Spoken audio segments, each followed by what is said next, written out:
नमस्कार, आप देख रहे हैं बिस्तक। मैं हूं रजत देवगन।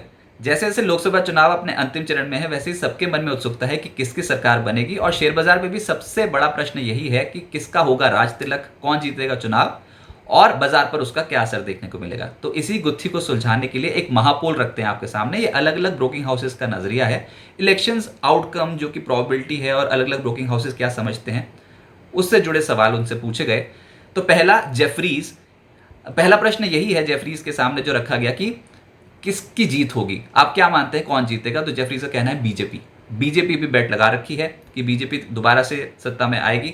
और बेस केस सिनेरियो, उसके बाद फिर बियर केस सिनेरियो और बुल केस सिनेरियो है। तो बेस केस सिनेरियो जो वो मान रहे हैं वो ये है कि बीजेपी को 303 सीटें मिलेंगी 2019 के बराबर।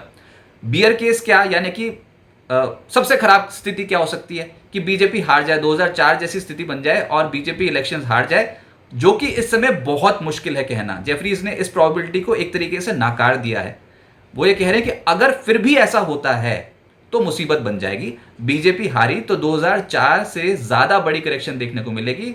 और उन्होंने ये भी बोला है कि 2004 में जब इलेक्शंस हुए थे उसके अगले 2 दिन, क्योंकि बीजेपी हार गई थी, तो उसके अगले 2 दिन मार्केट पे 17% का फॉल आया था। उससे ज्यादा भयानक स्थिति इस बार हो सकती है, क्योंकि इस समय बेट ही बहुत स्ट्रांग लग रखी है मौजूदा रूलिंग गवर्नमेंट जो है उनकी प्रोबेबिलिटी के ऊपर कि वो जीतेंगे। इसके चलते उस पर बेट बहुत स्ट्रांग लग रखी है।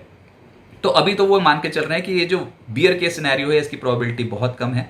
और बेस केस सिनेरियो के मुताबिक बीजेपी उनके मुताबिक 303 सीटें जीतेगी, जो कि 2019 के बराबर ही है।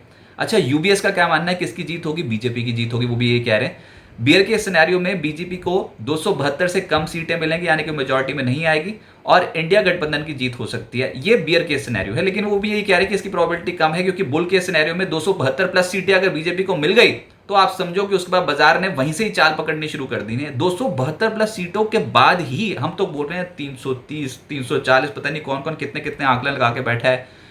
और मोदी सरकार ने तो वैसे 400 प्लस का ही टारगेट दे रखा है। लेकिन वो कह रहे हैं कि 272 प्लस सीटें भी अगर मिल गई तब भी बाजार दौड़ेगा, बाजार रिकॉर्ड स्तर छू सकता है, यूबीएस का ये कहना है। पसंदीदा सेक्टर्स कौन से हैं, जहां जहां मोदी सरकार के रिफॉर्म्स योजनाएं बहुत स्ट्रांग है, वो वाले सेक्टर्स, जैसे कि industrial, capital goods, utility, defence, cement, realty, इन सेक्टर्स पे फोकस करें। 4 जून के बाद ये शेयर्स उनके मुताबिक बहुत तेज चलते हुए नजर आएंगे, इन सेक्टर से जुड़े हुए शेयर्स। बर्नस्टीन क्या मानता है किसकी जीत होगी, बीजेपी की। वो कह रहे हैं बीजेपी जीत सकती है बेस केस सिनेरियो में। अच्छा, इनका बेस केस सिनेरियो बहुत इंटरेस्टिंग है। वो तो ये कह रहे हैं कि 330 से 350 सीटें बीजेपी के हाथ लग जाएंगी। बुल केस सिनेरियो में बीजेपी को अगर 290 प्लस सीटें मिलती हैं, एनडीए को 340 प्लस सीटें मिलती हैं, तो वो बुल केस सिनेरियो माना जाएगा। यानी कि उसके बाद बुल्स 4 जब हो जाएंगे और बाजार यहां से दौड़ लगा देगा, बाजार में तुरंत तेजी बन जाएगी, लेकिन उसके बाद शॉर्ट टर्म में प्रॉफिट बुकिंग भी होगी। कहां फोकस रखना चाहिए, इंफ्रास्ट्रक्चर सेक्टर पे फोकस रखना चाहिए, क्योंकि सरकार का कैपेक्स पर जो खर्च है वो जारी रहेगा। अगर मौजूदा सरकार दोबारा से वापस आ जाते हैं तो bullet trains, highways, waterway projects पर फोकस रहेगा। और निजी कंपनियां भी क्षमता विस्तार पर, कैपेक्स पर अपना खर्च जो है वो बढ़ाएंगी। तो इस लिहाज से यहां पर फोकस रखना चाहिए।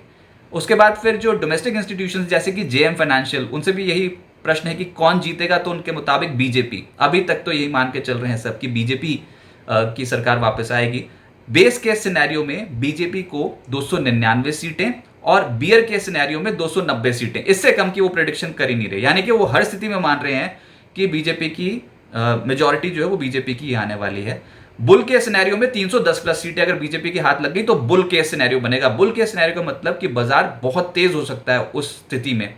तो मार्केट आउटलुक क्या है कि लार्ज कैप शेयर्स पे ज्यादा फोकस रहेगा, स्मॉल कैप और मिड कैप्स के मुकाबले large cap stocks out perform करते हुए नजर आएंगे। पसंदीदा सेक्टर्स कौन से हैं, डिफेंस, कैपिटल गुड्स, निजी बैंक्स और कंज्यूमर गुड्स। यहां पर बेट लग जाएगी पोस्ट 4 जून।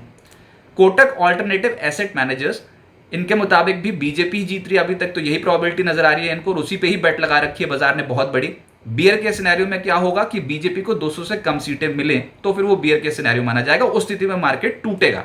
लेकिन बुल के सिनेरियो में एनडीए को 400 प्लस सीटें, तो ये बुल के सिनेरियो इनके मुताबिक। और मार्केट आउटलुक के हिसाब से जो एलोकेशन है वो लार्ज कैप्स पे ज्यादा होगा। जो उन्होंने लार्ज कैप और मिड कैप का एलोकेशन सजेस्ट कर रखा है वो 75:25 है, यानी कि 75% पैसा लगाएं लार्ज कैप में, 25% लगाएं मिड कैप्स में। लार्ज कैप्स में ज्यादा तेजी देखने को मिलेगी और गिरावट में खरीदारी का मौका तलाशें। पसंदीदा सेक्टर्स कौन से हैं, एफएमसीजी, फाइनेंशियल्स और आईटी।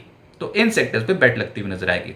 अच्छा, बिस्तक ने जो रिपोर्ट बनाई है इसमें अलग अलग ब्रोकिंग हाउसेस का डेटा कोलेट करके रिपोर्ट बनाई गई है, और इसमें आपने देखा कि बीजेपी के ऊपर बहुत बड़ा दाव लगा रखा है इंस्टीट्यूशंस ने, और ऑलमोस्ट सभी से जब पूछा गया कि किसकी जीत होगी तो उन्होंने बोला बीजेपी। लेकिन इसका मतलब ये नहीं है कि अभी इलेक्शंस खत्म हो गए, अभी 7वें चरण का इलेक्शन ओवर होना बाकी है, और ऊपर से फिर 1 जून को एग्जिट पोल्स भी आएंगे, तब जाके स्थिति क्लियर होगी। अगर तो रूलिंग गवर्नमेंट वापस आती है तो इन सभी ब्रोकिंग हाउसेस कहना है कि बाजार तेज होगा, बुल के सिनेरियो बन जाएगा। लेकिन अगर रूलिंग गवर्नमेंट वापस नहीं आई तो बियर के सिनेरियो को भी ना भूलें, तो बाजार टूट भी सकता है। कॉशियस रहें और किसी भी निवेश से पहले अपने वित्त सलाहकार की राय जरूर लें। ये जो रिपोर्ट है इसमें सिर्फ अलग अलग ब्रोकिंग हाउसेस का नजरिया आपको इलेक्शंस आउटकम पे वो क्या समझते हैं कि क्या हो सकता है वो बताने की कोशिश थी हमारी। अगर आपको ये रिपोर्ट पसंद आई हो तो इस वीडियो को लाइक जरूर करें, कमेंट सेक्शन में आप अपने कमेंट्स भी दे सकते हैं, और बिजनेस जगत के तमाम अपडेट्स के लिए आप जुड़े हैं बिस्तक के साथ। नमस्कार।